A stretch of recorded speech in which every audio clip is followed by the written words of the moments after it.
காட்டும் அம்மம்மா என்னை தான் ஆசைகளில் நீராட்டும்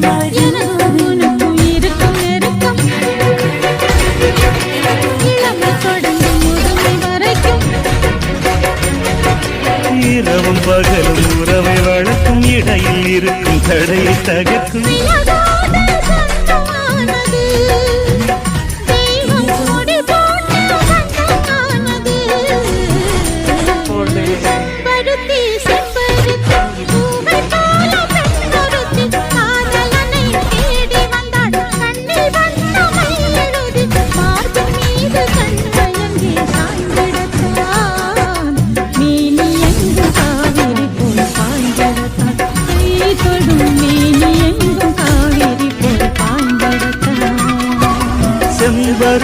செம்பருத்தி பூவை போல